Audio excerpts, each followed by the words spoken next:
என் அன்பான பக்தி இன்ஃபோ தமிழ் நேயர்களே, உங்கள் அத்துணை பேருக்கும் உங்கள் ஆத்மார்த்த ஜோதிடர் நங்கநல்லூர் டாக்டர் பஞ்சநாதனின் இனிய வணக்கங்கள், வாழ்த்துக்கள். தனுசு ராசி என்பர்களே, தனுசு ராசிக்காரங்களுக்கு ரொம்ப நல்ல மனசை கடவுள் கொடுக்குறார். எதனால் இந்த நல்ல மனசு வருது? குரு பகவான் தான் கதாநாயகன். உங்கள் வாழ்க்கையில் உங்கள் வாழ்க்கையை பற்றி முடிவு பண்ணக்கூடியவர் குரு பகவான். எப்பொழுதுமே உங்கள் ராசிக்கு யார் அதிபதியோ அந்த நாளில் போய் சாமியை கும்பிடணும். உதாரணமாக உங்களுக்கு வியாழக்கிழமை குரு பகவான் தான் அதிபதி. உங்கள் கிழமை வியாழக்கிழமை, வியாழக்கிழமை ஒரு கோயிலுக்கு போங்க.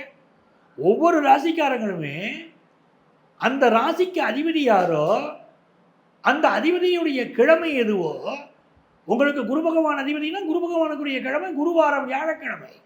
வியாழக்கிழமை போய் சாமியை கும்பிட்டு பாருங்கள், உடனே காரியம் நடக்கும். இப்படித்தான் பரிகாரத்தை பிடிக்கிறோம். இப்போ தனுசு ராசிக்காரங்களுக்கு குரு பகவான் அட்டமத்தில் உட்கார்ந்துருக்காரு. நிறைய தடை இருக்குது சார், எனக்கு ஃபினான்ஷியலாக நிறைய தடை இருக்குது. அர்த்தாஷ்டம சனி ஏற்கனவே உட்காந்துருக்கிற அல்லல் படுத்துது. இப்போ ஏதாவது நல்லது நடக்குமா சார்? அர்த்தாஷ்டம சனினா கெடுதல் தானே. எங்களுக்கு நல்லது நடக்குமான்னா அந்த சனி பகவானே மனசு மாறி உங்களுக்கு நன்மையை செய்யக்கூடிய அற்புதமான நேரம். 4ஆம் இடத்துல சனி வக்கரம், அர்த்தாஷ்டம சனி கெட்டு போகுது, அதனால உங்களுக்கு நன்மை வருது. எப்படி பாருங்க விஷயத்தை.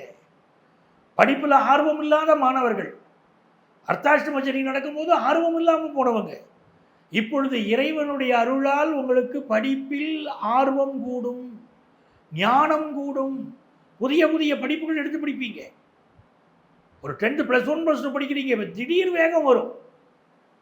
ஃப்ரெண்ட்ஸுனால உங்களுக்கு சில தடைகள் இருந்துச்சு, தடைகளை நிவர்த்தி பண்ண பார்ப்பீங்க. ஏன்? வக்கரச்சனியை குரு வேற பார்க்குறார். புரியாத பாடம் தான், பாடம் ரொம்ப கஷ்டமாக இருக்குது, படிக்க படிக்க பாடம் குறையலை, ஓட ஓட ஓட ஓட தூரம் குறையலைங்கிறாங்க. எவ்வளோ ஓடினாலும் தூரம் குறையலையா? தூரம் கூடுதே.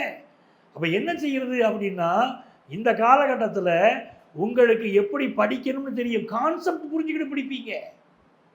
இதுதாங்க பாயிண்ட்டு அப்படின்னு கான்செப்ட் புரிஞ்சுக்கிட்டு படிப்பீங்க. பாடம் ஈஸியாக புரிஞ்சிடும். என்ன படிக்கிறோம்னு ஒரு தெளிவு வேணும் பாருங்க, அந்த தெளிவு இப்போ கிடைக்கும். 2வது விஷயம், பல பேர் வீடு கட்டிக்கிட்டு இருப்பீங்க, அந்தரத்தில் நிற்கும், அரைகுறையாக நிற்கும் வீடு.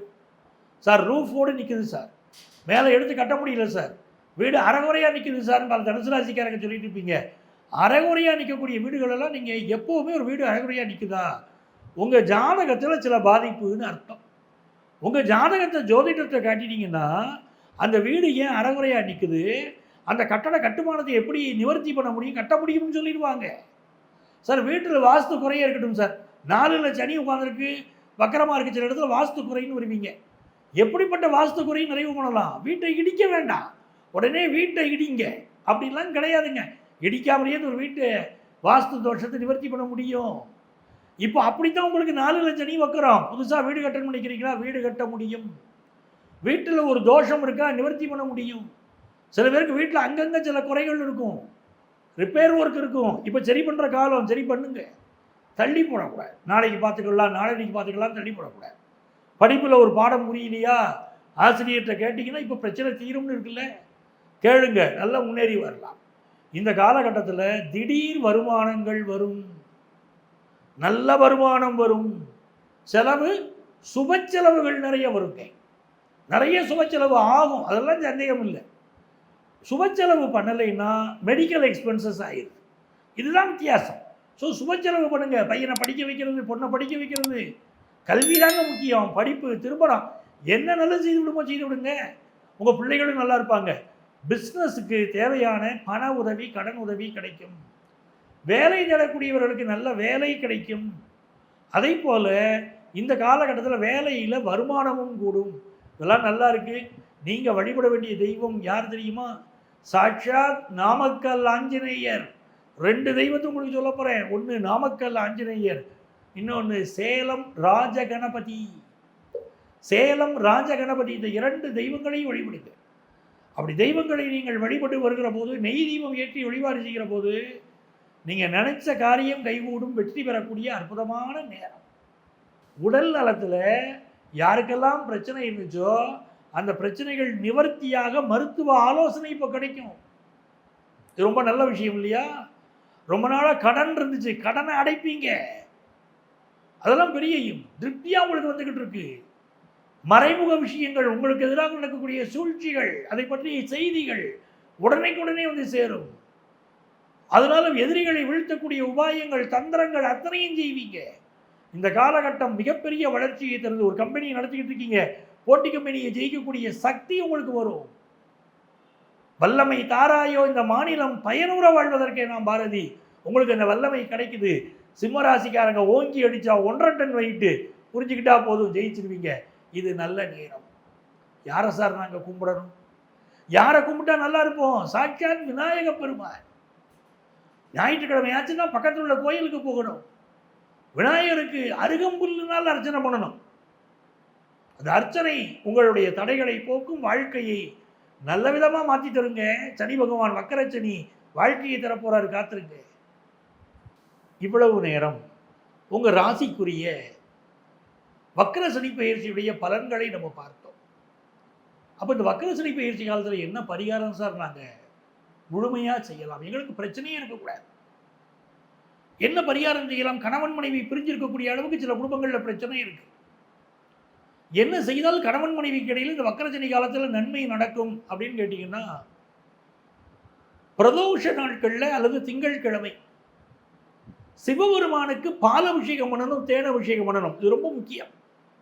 உங்களுக்கு அன்புக்குரிய ஒருவர், வாழ்க்கையில் யாரை ரொம்ப நேசிச்சீங்களோ அவங்க உங்களை விட்டு போயிட்டாங்க வச்சுக்கோங்க. இப்போ நீங்கள் என்ன செய்யணும்? இந்த வக்கர சனி பயிற்சி காலத்தில்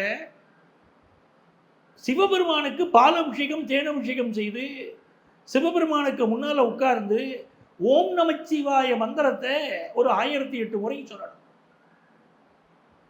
இதை பிரதோஷ நாட்களில் செய்யலாம், இல்லைன்னா திங்கட்கிழமைகளில் செய்து வரலாம். பிரிந்தவர்கள் மீண்டும் சேர்ந்து விடுவார்கள். வக்கரச்சனியினால் பிரிஞ்சிட்டாங்கன்னு யாரும் கவலைப்பட வேண்டாம்.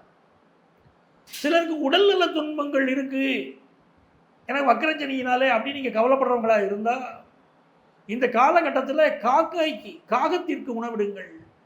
தயிர் சாதம் இருக்கு பாருங்க, தயிர் சாதத்தில் சிறிதளவு எள் போட்டு, ரொம்ப எள் போட்டுறாதீங்க, காக்கா சாப்பிடாது. லேசாக இதில் எள் போட்டு அந்த தயிர் சாதத்தை காக்காய்க்கு வச்சிங்கனாலும் காகம் அதை சாப்பிடும். உங்களுக்கு வரக்கூடிய துன்பங்கள் விலகும்.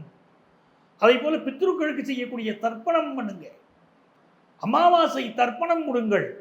அதுவும் உங்களுக்கு சனி பகவான் அகமகிழ்ந்து உதவுவார். ஏன்னா காகம்தான் பித்ருக்களை குறிக்கக்கூடிய பறவைன்னு நம்ம சொல்கிறோம் இல்லையா? அதனால நீங்கள் செய்யுங்க. இதெல்லாம் உங்களுக்கு மிகுந்த நன்மைகளை தரும். நவக்கிரகங்கள் 9 கிரகங்கள். ஒவ்வொரு கிரகத்துக்கும் ஒவ்வொரு தனித்தனி சிறப்பு.